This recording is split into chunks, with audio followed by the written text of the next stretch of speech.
हा पहा मस्त हापूस आंब्याचा रस तयार झालेला आहे। चवीला एक नंबर लागतो। नमस्कार, मी कविता's टेस्टी फूड मध्ये सर्व खवय्यांचे पुन्हा एकदा स्वागत करते। आज आपण पारंपरिक पद्धतीने हापूस आंब्याचा रस कसा करायचा ते पाहणार आहोत। रेसिपी नेहमीप्रमाणे खूप साधी आणि सोपी आहे।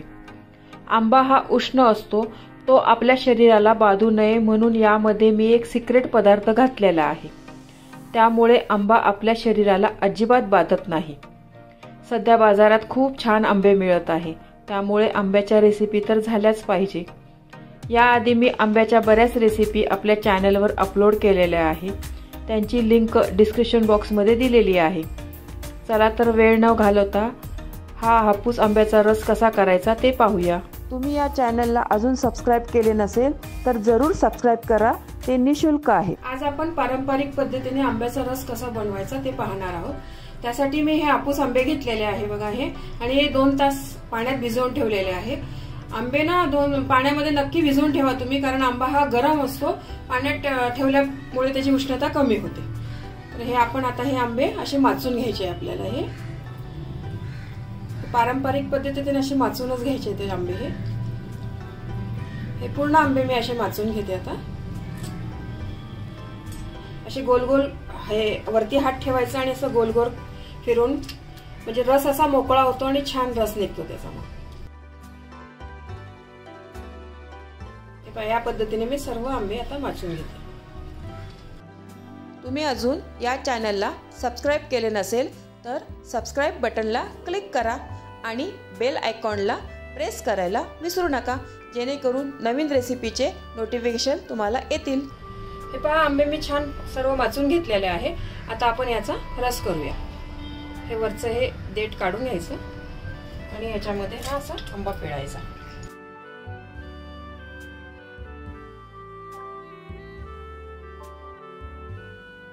पूर्ण असा आंबा असा गोल गोल फिरवून ना मस्त आपला माचल्यामुळे छान रस पडतोय बघा।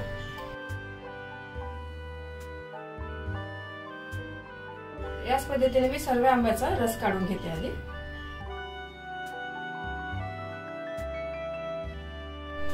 हे सर्व आंबे मी मस्त पिळून घेतलेले आहे। आता मी हे कोइन मधला पण हा पूर्ण रस काढून घेते।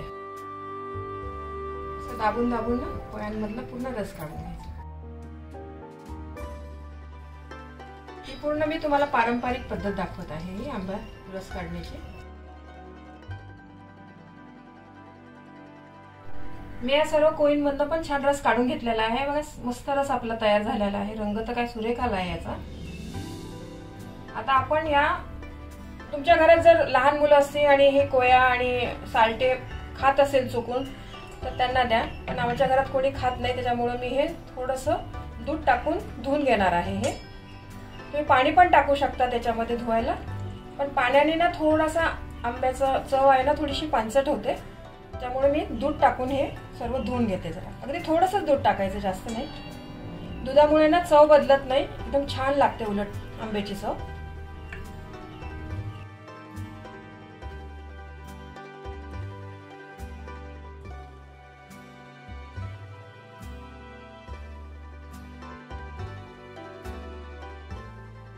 हे पहा आपलं पूर्ण साल्टे आणि कोय दुधामध्ये मी धुवून घेतलेले आहे। आता हे रसामध्ये घालते। आपला मस्त रस तयार झालेला आहे। यामध्ये मी आता थोडी साखर घालते। आंबा माझा चांगला गोड आहे, त्याच्यामुळे मी हे 3 चमचे साखर घेतलेली आहे। तुम्ही तुमचा आंबा कसा आंबट गोड आहे त्याच्यानुसार साखर घालू शकता। आणि आंब्याच्या रसामध्ये ना मी आताच तूप घालून घेते आहे, कारण आपण आंब्याच्या रसात नंतर वाढताना तूप दिलं ना मुलांना तर आवडत नाही, नको नको करतात, आणि हे तूप आंब्याच्या रसात खाणं खूप गरजेचं आहे, त्याच्यामुळे मी आताच घालते। आंबा हा खूप उष्ण असतो आणि तूप हे थंड असतं, त्याच्यामुळे आंब्याच्या रसात तूप जरूर खावं, त्याच्यामुळे आपल्याला बेंड वगैरे आहे ना ते नंतर येत नाही, त्रास होत नाही आंब्याच्या रसाचा। आणि हे तूप आहे ना आपण आता घोटून घेणार आहे ना, त्याच्यामध्ये एकजीव होऊन जातं, नंतर कळत पण नाही याच्यात आपण तूप घातलेलं आहे। मुलांना कधीच कळणार नाही आपण यात तूप घातलेलं आहे।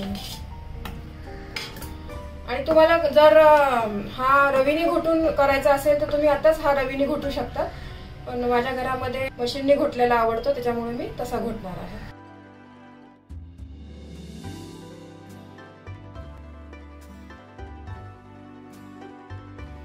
रवीने घोटल्यामुळे पहा एकदम मस्त प्लेन एकजीव रस झालेला आहे।